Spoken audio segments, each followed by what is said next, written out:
very seldom that mere ordinary people like John and myself secure ancestral halls for the summer. A colonial mansion, a hereditary estate. I would say a haunted house and reach the height of romantic felicity, but that would be asking too much of fate. Still, I will proudly declare that there is something queer about it. Else why should it be let so cheaply, and why have stood so long untenanted? John laughs at me, of course, but one expects that in marriage. John is practical in the extreme. He has no patience with faith, an intense horror of superstition, and he scoffs openly at any talk of things not to be felt and seen and put down in figures. John is a physician, and perhaps, I would not say it to a living soul, of course, but this is dead paper and a great relief to my mind. Perhaps that is one reason I do not get well faster. You see, he does not believe I am sick. And what can one do? If a physician of high standing and one's own husband assures friends and relatives that there is really nothing the matter with one but temporary nervous depression, a slight hysterical tendency, what is one to do? My brother is also a physician and also of high standing, and he says the same thing. So I take phosphates or phosphites, whichever it is, and tonics and journeys and air and exercise, and am absolutely forbidden to work until I am well again. Personally, I disagree with their ideas. Personally, I believe that congenial work with excitement and change would do me good. Ugh, but what is one to do? I did write for a while, in spite of them, but it does exhaust me a good deal, having to be so sly about it, or else meet with heavy opposition. I sometimes fancy that in my condition, if I had less opposition and more society and stimulus. Oh, but John says the very worst thing I can do is to think about my condition. And I confess it always makes me feel bad. So I will let it alone and talk about the house. The most beautiful place. It is quite alone, standing well back from the road, quite 3 miles from the village. It makes me think of English places that you read about, for there are hedges and walls and gates that lock, and lots of separate little houses for the gardeners and people. There is a delicious garden. I never saw such a garden. Large and shady, full of box-bordered paths and lined with long grape-covered arbors with seats under them. Oh, there were greenhouses too, but they are all broken now. There was some legal trouble, I believe, something about the heirs and co-heirs. Anyhow, the place has been empty for years. That spoils my ghostliness, I'm afraid, but I don't care. There's something strange about the house. I can feel it. I even said so to John one moonlight evening, but he said what I felt was a draft and shut the window. I get unreasonably angry with John sometimes. I'm sure I never used to be so sensitive. I think it is due to this nervous condition. But John says if I feel so, I shall neglect proper self-control. So I take pains to control myself. Before him, at least. And that makes me very tired. I don't like our room a bit.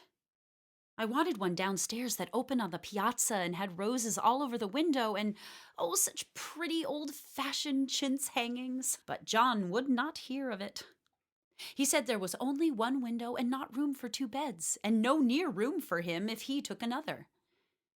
He is very careful and loving and hardly lets me stir without special direction. I have a scheduled prescription for each hour in the day. He takes all care from me, and so I feel basely ungrateful not to value it more. He said we came here solely on my account, that I was to have perfect rest and all the air I could get. Your exercise depends on your strength, my dear, said he, and your food somewhat on your appetite, but air you can absorb all the time. So we took the nursery at the top of the house. It is a big, airy room, the whole floor nearly, with windows that look all ways and air and sunshine galore. It was nursery first, and then playground and gymnasium, I should judge, for the windows are barred for little children, and there are rings and things in the walls. The paint and paper look as if a boys' school had used it. It is stripped off, the paper, in great patches all around the head of my bed, about as far as I can reach, and in a great place on the other side of the room low down. I never saw a worse paper in my life. One of those sprawling, flamboyant patterns committing every artistic sin. It is dull enough to confuse the eye in following, pronounced enough to constantly irritate and provoke study, and when you follow the lame, uncertain curves for a little distance, they suddenly commit suicide, plunge off at outrageous angles, destroy themselves in unheard-of contradictions. The color is repellent, almost revolting. A smoldering, unclean yellow, strangely faded by the slow-turning sunlight. It is a dull yet lurid orange in some places, a sickly sulfur tint in others. No wonder the children hated it. I should hate it myself if I had to live in this room long. Oh, there comes John, and I must put this away. He hates to have me write a word. We have been here 2 weeks. And I haven't felt like writing before since that first day. I am sitting by the window now, up in this atrocious nursery, and there is nothing to hinder my writing as much as I please, save lack of strength. John is away all day, and even some nights when his cases are serious. I am glad my case is not serious. But these nervous troubles are dreadfully depressing. John does not know how much I really suffer. He knows there is no reason to suffer, and that satisfies him. Of course, it is only nervousness. It does weigh on me so not to do my duty in any way. I meant to be such a help to John, such a real rest and comfort, and here I am, a comparative burden already. Nobody would believe what an effort it is to do what little I am able. To dress and entertain and order things. It is fortunate Mary is so good with the baby. Such a dear baby. Yet I cannot be with him. It makes me so nervous. I suppose John never was nervous in his life. He laughs at me so about this wallpaper. At first he meant to repaper the room, but afterwards he said that I was letting it get the better of me, and that nothing was worse for a nervous patient than to give way to such fancies. He said that after the wallpaper was changed, it would be the heavy bedstead, and then the barred windows, and then that gate at the head of the stairs, and so on. You know the place is doing you good, he said. And really, dear, I don't care to renovate the house just for a 3 months' rental. Then let us go downstairs, I said. There are such pretty rooms there. Then he took me in his arms and called me a blessed little goose, and he said he would go down cellar if I wished and have it whitewashed into the bargain. But he is right enough about the beds and windows and things. It is as airy and comfortable a room as any one need wish, and of course I would not be so silly as to make him uncomfortable just for a whim. I'm really getting quite fond of the big room. All but that horrid paper. Out of one window I can see the garden. Those mysterious deep-shaded arbors, the riotous old-fashioned flowers, and bushes and gnarly trees. Out of another, I get a lovely view of the bay and a little private wharf belonging to the estate. There's a beautiful shaded lane that runs down there from the house. I always fancy I see people walking in these numerous paths and arbors, but John has cautioned me not to give way to fancy in the least. He says that with my imaginative power and habit of story-making, a nervous weakness like mine is sure to lead to all manner of excited fancies, and that I ought to use my will and good sense to check the tendency. So I try. I think sometimes that if I were only well enough to write a little, it would relieve the press of ideas and rest me. But I find I get pretty tired when I try. It is so discouraging not to have any advice and companionship about my work.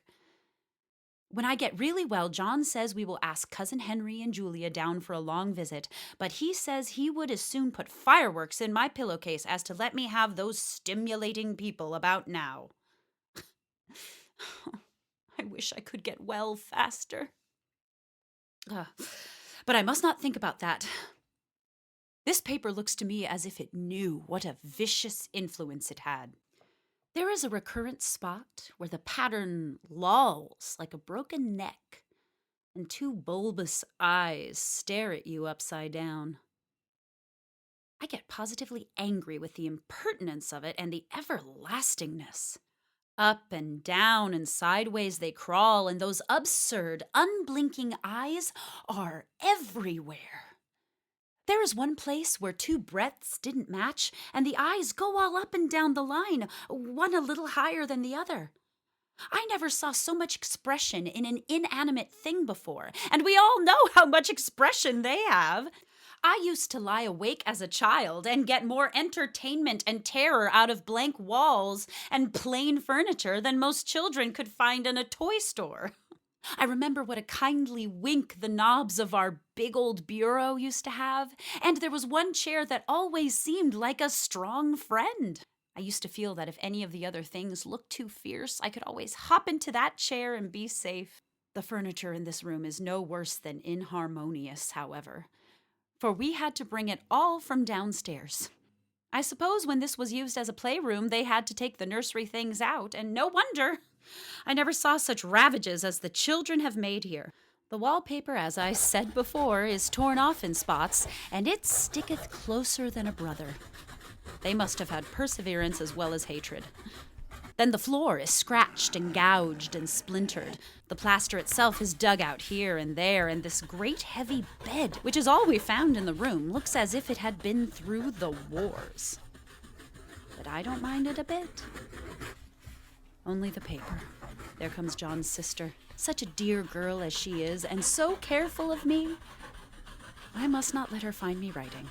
She is a perfect and enthusiastic housekeeper, and hopes for no better profession. I verily believe she thinks it is the writing which makes me sick, but I can write when she is out, and see her a long way off from these windows. There's one that commands the road, a lovely shaded winding road, and one that just looks off over the country. A lovely country, too, full of great elms and velvet meadows. This wallpaper has a kind of sub-pattern in a different shade, a particularly irritating one, for you can only see it in certain light, and not clearly then. But in the places where it isn't faded, and where the sun is just so, I can see a strange, provoking, formless sort of figure that seems to sulk about behind that silly and conspicuous front design. There's Sister on the stairs. Well, the 4th of July is over. The people are gone, and I am tired out. John thought it might do me good to see a little company, so we just had Mother and Nellie and the children down for a week. Of course, I didn't do a thing. Jenny sees to everything now. But it tired me all the same. John says if I don't pick up faster, he shall send me to Weir Mitchell in the fall. But I don't want to go there at all. I had a friend who was in his hands once, and she says he is just like John and my brother. Only more so. Besides, it is an undertaking to go so far. I don't feel as if it was worthwhile to turn my hand over for anything, and I'm getting dreadfully fretful and querulous. I cry at nothing, and cry most of the time. Of course I don't when John is here or anybody else, but when I am alone. And I am alone a good deal just now. John is kept in town very often by serious cases, and Jenny is good and lets me alone when I want her to. So I walk a little in the garden or down by that lovely lane, sit on the porch under the roses, and lie down up here a good deal. I'm getting really fond of the room in spite of the wallpaper. Perhaps because of the wallpaper. It dwells in my mind so. I lie here on this great immovable bed. It is nailed down, I believe, and follow that pattern about by the hour. It is as good as gymnastics, I assure you. I start, we'll say, at the bottom, down in the corner over there, where it has not been touched, and I determine for the 1000th time that I will follow that pointless pattern to some sort of a conclusion. I know a little of the principle of design, and I know this thing was not arranged on any laws of radiation, or alternation, or repetition, or symmetry, or anything else that I have ever heard of. It is repeated, of course, by the breadths, but not otherwise. looked at in one way, each breath stands alone. The bloated curves and flourishes. A kind of debased Romanesque with delirium tremens go waddling up and down in isolated columns of fatuity. But on the other hand, they connect diagonally, and the sprawling outlines run off in great slanting waves of optic horror, like a lot of wallowing seaweeds in full chase. The whole thing goes horizontally, too. At least it seems so, and I exhaust myself in trying to distinguish the order of its going in that direction. They have used a horizontal breadth for a frieze, and that adds wonderfully to the confusion. There is one end of the room where it is almost intact, and there, when the crosslights fade and the low sun shines directly upon it, I can almost fancy radiation after all. The interminable grotesques seem to form around a common center and rush off in headlong plunges of equal distraction. It makes me tired to follow it. I will take a nap, I guess. I don't know why I should write this. I don't want to. I don't feel able. And I know John would think it absurd. But I must say what I feel and think in some way. It is such a relief. But the effort is getting to be greater than the relief. Half the time now, I am awfully lazy, and I lie down ever so much. John says I mustn't lose my strength, and he has me take cod liver oil and lots of tonics and things. Oh, to say nothing of ale and wine and rare meat. Dear John, he does love me dearly, and he hates to have me sick. I tried to have a real, earnest, reasonable talk with him the other day and tell him how I wish he would let me go and make a visit to Cousin Henry and Julia. But he said I wasn't able to go, nor able to stand it after I got there. And I did not make out a very good case for myself, for I was crying before I had finished. It is getting to be a great effort for me to think straight. Just this nervous weakness, I suppose. And dear John gathered me up in his arms and just carried me upstairs and laid me on the bed and sat by me and read to me till it tired my head. He said I was his darling and his comfort and all he had, and that I must take care of myself for his sake and keep well. He says no one but myself can help me out of it, and that I must use my will and self-control and not let any silly fancies run away with me. There is one comfort. The baby is well and happy, and does not have to occupy this nursery with the horrid wallpaper. If we had not used it, that blessed child would have. Oh, what a fortunate escape. Why, I wouldn't have a child of mine, an impressionable little thing, live in such a room for worlds. I never thought of it before, but it is lucky that John kept me here after all. I can stand it so much easier than a baby, you see. Of course, I never mention it to them anymore. I am too wise. But I keep watch of it all the same. There are things in that paper that nobody knows but me, or ever will. Behind that outside pattern, the dim shapes get clearer every day. It is always the same shape, only very numerous. And it is like a woman, stooping down and creeping about behind that pattern. I don't like it a bit. I begin to think, I wish John would take me away from here. It is so hard to talk with John about my case because he is so wise and because he loves me so. But I tried it last night. It was moonlight. The moon shines in all around just as the sun does. I hate to see it sometimes. It creeps so slowly. It always comes in by one window or another. John was asleep, and I hated to waken him, so I kept still and watched the moonlight on that undulating wallpaper till I felt creepy. The faint figure behind seemed to shake the pattern, just as if she wanted to get out. I got up softly and went to feel and see if the paper did move. And when I came back, John was awake. "What is it, little girl?" he said. "Don't go walking about like that. You'll get cold." I thought it was a good time to talk, so I told him that I really was not gaining here, and that I wished he would take me away. "Why, darling," said he, "our lease will be up in 3 weeks, and I can't see how to leave before." The repairs are not done at home, and I cannot possibly leave town just now. Though, of course, if you were in any danger, I could and would. But you really are better, dear, whether you can see it or not. I am a doctor, dear, and I know. You are gaining flesh and color. Your appetite is better. I feel really much easier about you. I don't weigh a bit more, said I, nor as much. And my appetite may be better in the evening when you are here, but it is worse in the morning when you are away. Bless her little heart, said he with a big hug. She shall be as sick as she pleases. But now let's improve the shining hours by going to sleep and talk about it in the morning. And you won't go away? I asked gloomily. Why, how can I, dear? It is only 3 weeks more, and then we will take a nice little trip for a few days while Jenny is getting the house ready. Really, dear, you are better. Better in body, perhaps, I began and stopped short, for he sat up straight and looked at me with such a stern, reproachful look that I could not say another word.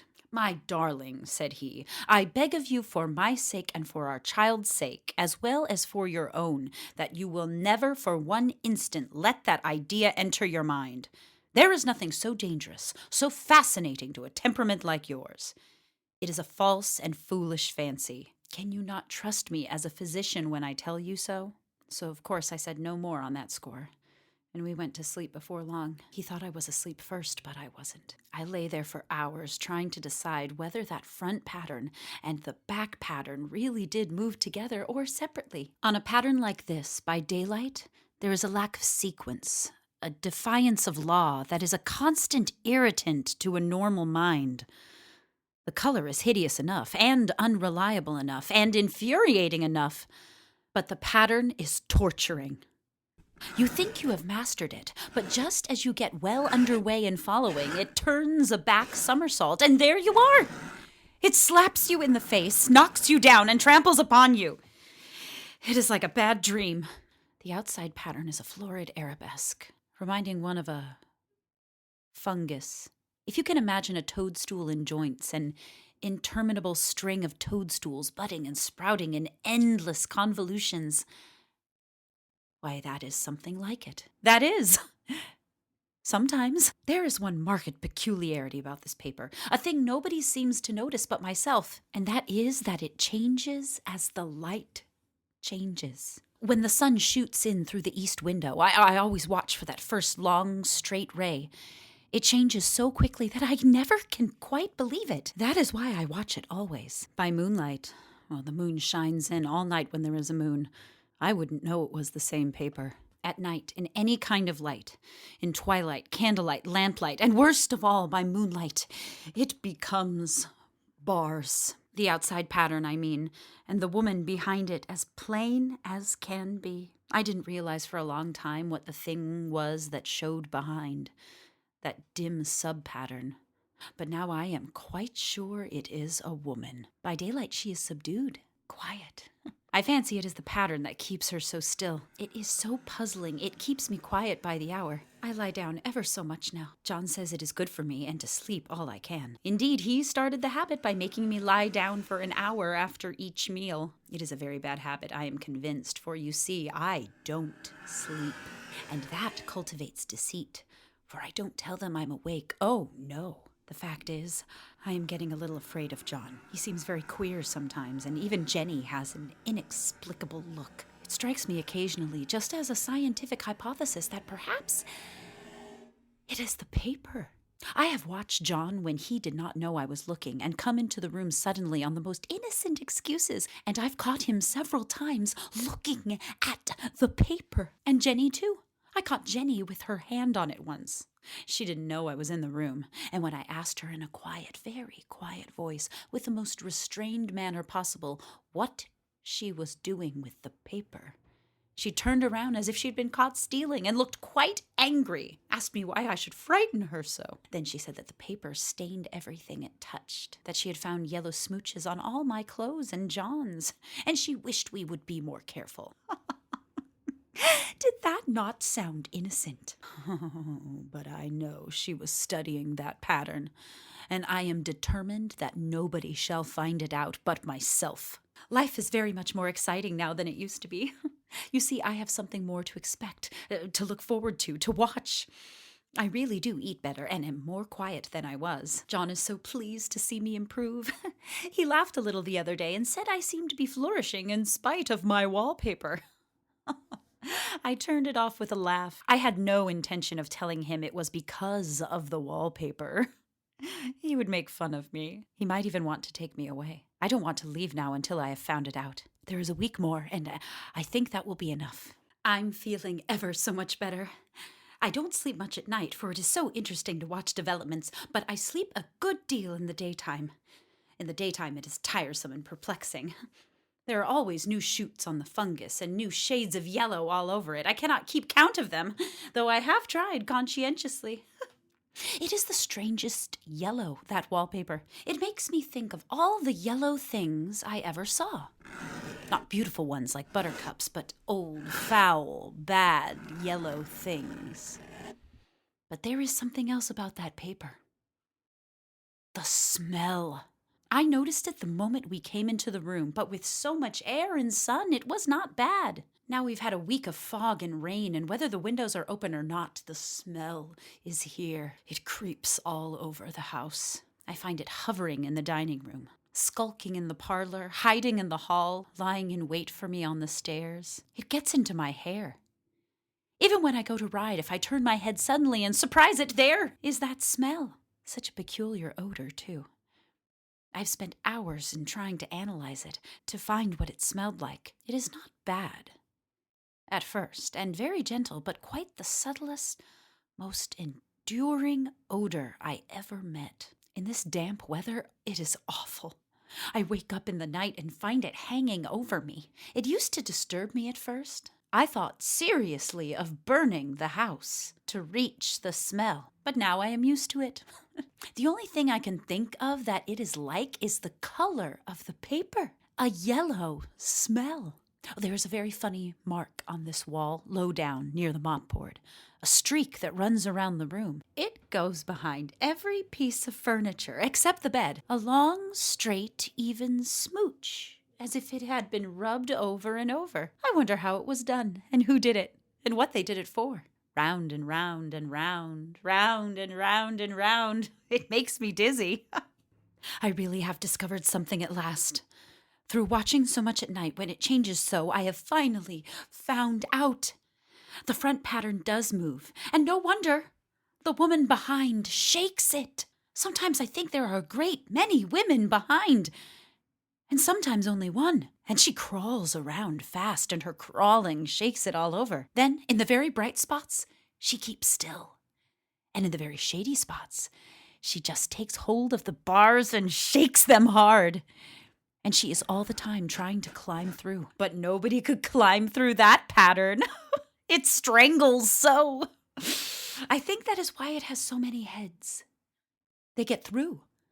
And then the pattern strangles them off and turns them upside down and makes their eyes white. If those heads were covered or taken off, it would not be half so bad. I think that woman gets out in the daytime, and I'll tell you why, privately. I've seen her. I can see her out of every one of my windows. It is the same woman I know, for she is always creeping, and most women do not creep by daylight.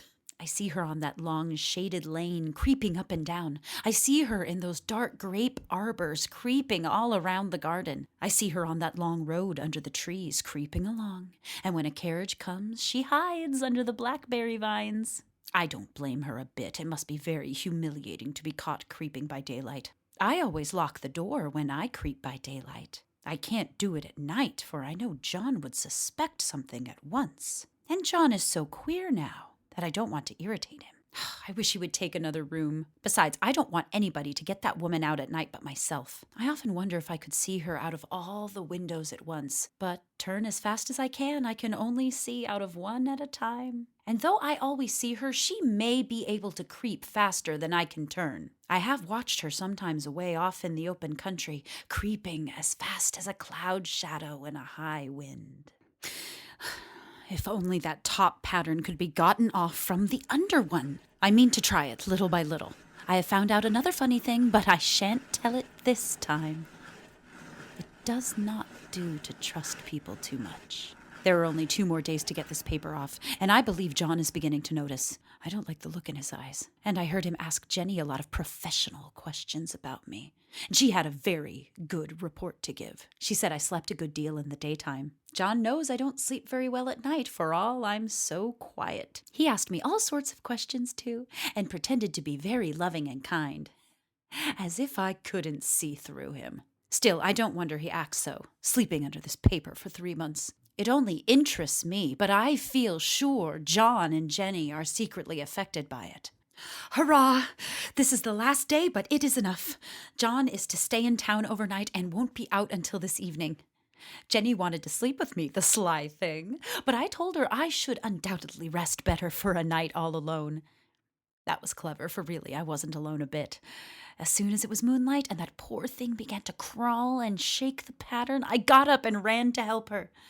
I pulled and she shook. I shook and she pulled. And before morning, we had peeled off yards of that paper. A strip about as high as my head and half around the room. And then, when the sun came and that awful pattern began to laugh at me, I declared I would finish it today. We go away tomorrow, and they are moving all my furniture down again to leave things as they were before. Jenny looked at the wall in amazement, but I told her merrily that I did it out of pure spite at the vicious thing. She laughed and said she wouldn't mind doing it herself, but I must not get tired. How she betrayed herself that time. But I am here, and no person touches this paper but me. Not alive. She tried to get me out of the room. It was too patent.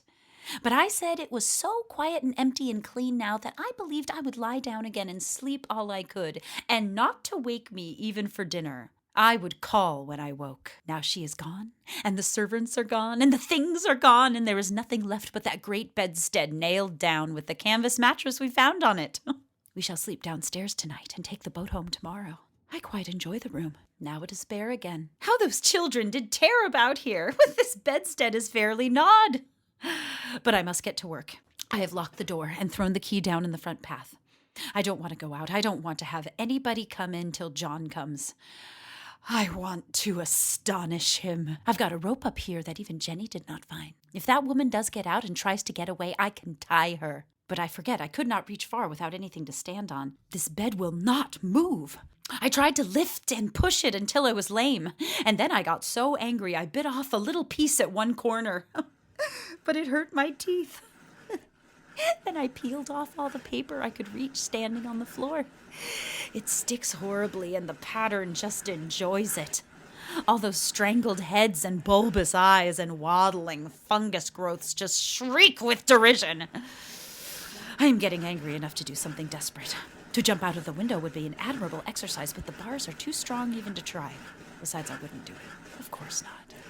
I know well enough that a step like that is improper and might be misconstrued. I don't like to look out of the windows even. There's so many of those creeping women, and they creep so fast.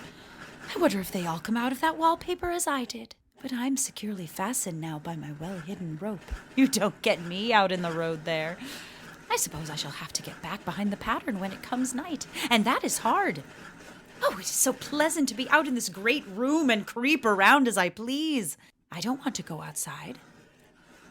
I won't, even if Jenny asks me to. For outside you have to creep on the ground, and everything is green instead of yellow. But here I can creep smoothly on the floor, and my shoulder just fits in that long smooch around the wall, so I cannot lose my way. Why, there's John at the door. It is no use, young man, you can't open it. Oh, how he does call and pound. Now he's crying for an axe. It would be a shame to break down that beautiful door. John, dear, said I in the gentlest voice, the key is down by the front steps, under a plantain leaf. Well, that silenced him for a few moments. Then he said very quietly indeed, "Open the door, my darling." "I can't," said I. "The key is down by the front door under a plantain leaf." And then I said it again several times, very gently and slowly, and said it so often that he had to go and see. And he got it, of course, and came in. He stopped short by the door. "What is the matter?" he cried. "For God's sake, what are you doing?" I just kept on creeping, just the same. But I looked at him over my shoulder. "I've got out at last," said I, "in spite of you and Jane, and I've pulled off most of the paper, so you can't put me back." Now why should that man have fainted? But he did, and right across my path by the wall, so that I had to creep over him every time.